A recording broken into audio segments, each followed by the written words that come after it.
இப்போது நெய் மீன் ஷீலா மீன் வறுக்கிறது எப்படிங்கிறத பார்க்க போகிறோம். அதுக்கு ஒரு 4-5 பல் பூண்டு எடுத்துக்கோங்க. உரிச்ச பூண்டு எடுத்து இந்த இடிகளில் போட்டு நல்லா நச்சுக்கணும். இது நான் இன்றைக்கி ஆச்சி ஃபிஷ் ஃப்ரை மசாலா எடுத்திருக்கேன். இதையும் இந்த பூண்டையும் நச்சு கொஞ்சம் உப்பு போட்டு அதை பெரட்டணும். இருங்க, நான் பூண்டை இடிச்சிட்டு வந்துடுறேன். இப்போ மீன் வறுக்கிற ப்ராசஸ் ஆரம்பிக்க போகிறோம். நான் பூண்டை இடிச்சிட்டு வந்தேன் இல்லையா, இந்த பூண்டை இப்படி எடுத்து ஒரு பவுலில் இப்படி போட்டுக்கணும். இந்த மசாலா இருக்குல்ல, மசாலாவை எனக்கு பெரும்பாலும் நான் கை அளவு தான் இது பண்ணுவேன். அதே மாதிரி உங்களுக்கும் கை அளவுலேயே சொல்லித்தர்றேன். 1/2 கிலோ மீனுக்கு இவ்வளோ மசாலா போடும். போட்டுட்டு இதில் கொஞ்சம் உப்பு போடும். கொஞ்சம் போல் உப்பு போட்டு இந்த கொஞ்சம் போல் கார்ன்ஃப்ளவர் மாவு கொஞ்சமாக போடுங்க.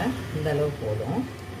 கார்ன்ஃப்ளவர் மாவு கொஞ்சம் போட்டுட்டு இந்த இடிகளில் கொஞ்சம் தண்ணி ஊற்றி, அந்த பூண்டு இடித்தோம் இல்லையா, அந்த தண்ணி ஊற்றி கொஞ்சமாக தண்ணி ஊற்றணும். தண்ணி ஊற்றி இதை நல்லா கரைச்சிக்கோங்க.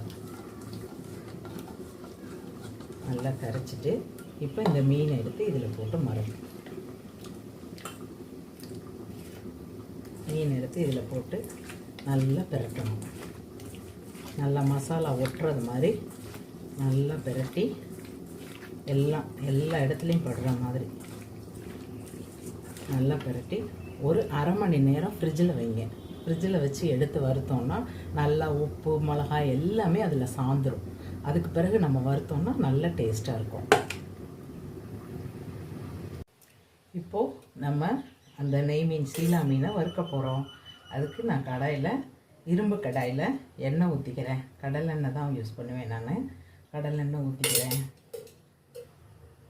கடலெண்ணெய் ஊற்றிட்டு அப்படி மீன் பீஸை ஒன்றா போட்டு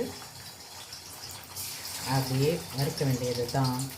நான் தோசைக்கல்லில் வறுக்க மாட்டேன். ஏன்னா தோசைக்கல்லில் வறுத்தா அடுப்பெல்லாம் சிந்திடும், ஒரு மாதிரி எண்ணெயாக தெரிச்சிடும். அதுக்காக நான் மீன் இரும்பு கடாயில் தான் வறுப்பேன். இந்த இரும்பு கடாயில் தான் வறுப்பேன்.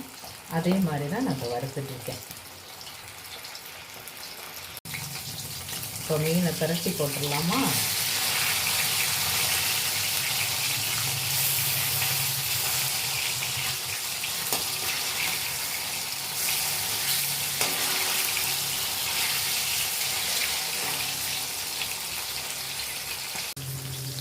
பாருங்கள், எல்லா மீனும் நல்லா செவக்க வறுத்தாச்சு.